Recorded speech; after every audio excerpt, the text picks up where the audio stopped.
my face. Please clap it up for the very funny Dylan and Subiza! Hello. How are you guys doing? I saw my stepdad for the holidays.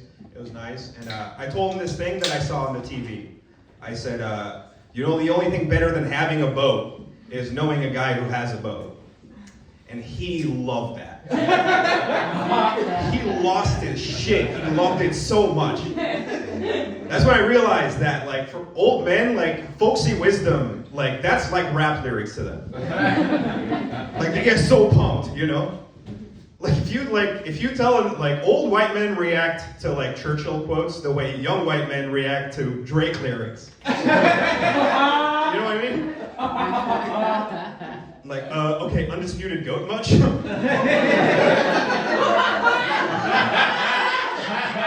Reason A, bars. Reason B, bars. Yeah, when Churchill said, we shaped our buildings, and those buildings shaped us. That's kind of the boomer version of, I've been losing friends and finding peace. I'm sorry I did that. I really am genuinely sorry. I'm in therapy. I think, are we in therapy? Let's go. We're all millennials, right? We do that. And I better not find out there's not a millennial in here. If you're younger than me, scram. Get the hell out. These jokes are not for you. Okay? I've been in therapy long enough now that I'm starting to get my own little like theories, you know? Like, here's a theory I have, is you can tell how bad someone's abandonment issues are by how they react to a waiter saying, I can come back if you guys aren't ready. Pretty smart. Pretty smart. Like, someone who's like really secure, they're gonna be like, oh great, thanks so much. Keep it moving. Someone with mild attachment issues is gonna be like, wait, the burger. Panic order. Ring a bell? Yeah? And then there's people like me who are like, don't come back, see if I give a shit. I'm twice the man you are, Dad. Screaming at a kid named Kyle? Poor guy. It's good. I'm dismantling a lot of my like toxic masculinity, you know, in my brain. It's good, you know, because you're hardwired that way. And if nothing else, get rid of it because it makes you easy to manipulate, I think, you know? Like, my girlfriend gets me to do all the chores, okay? And how she does this is she just pretends to be bad at chores, okay? And something happens in my brain where I'm like, all right, Daddy's got it, step aside. I got it, Daddy's home. You know what I mean? Like, it's so stupid. It's so dumb, and I know it's like she fake struggles to take the trash out. They have wheels on them. They have wheels on them.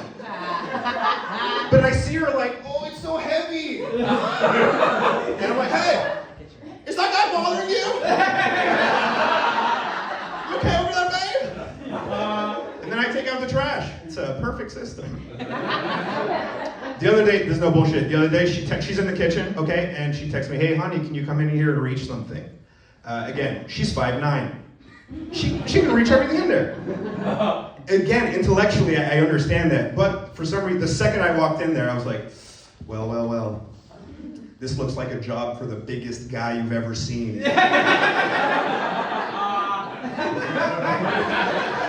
And she was like, yeah, and the strongest. I was like, yes, excellent point. I want to buy you sushi for some reason. You were very perceptive.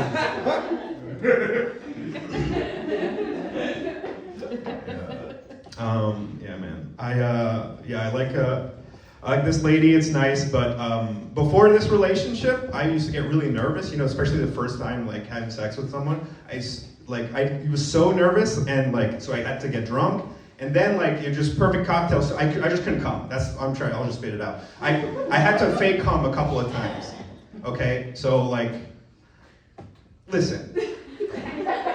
So when you fake come, you're like, ugh, and then, that's not important. That's not important. Let's move past it. I should have done that, but let's move, okay? Are you with me? Okay, so what you have to do is you have to bury it under in the trash. because you can't risk her seeing a condom in plain sight and be like, hey, there's no cum in there. You know what I mean? So you have to hide it. And then one time, this lady, she caught me putting it in the bottom of the trash, and she was like, what the hell are you doing? And I panicked. And I was like, oh yeah, it's stinky.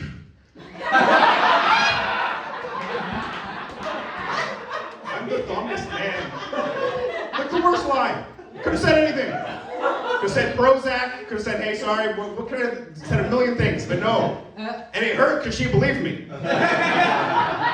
She just thinks I have like roommate problems. Like, oh, Dylan, did you come in the toilet again without flushing? Like, okay, you do. Like, it's insane. An insane lie. I'm the dumbest guy. Anywho, I was watching a doc a couple weeks ago. It was Final Days of Hitler. I'm sure a lot of you are familiar with Hitler. So basically, like it's him and his longtime girlfriend Eva Braun. They're in the bunker and they commit double suicide with cyanide pills. And that's not interesting. The interesting part is that the narrator says, and I quote, "A fitting end for the Romeo and Juliet of the Third Reich." Beg your pardon? Who wrote this? Who wrote this? I need to know who wrote this. And it's a guy who's like, hey, I hate Hitler as much as the next guy, but I am a romantic first and foremost. I studied the classics, okay? Insane.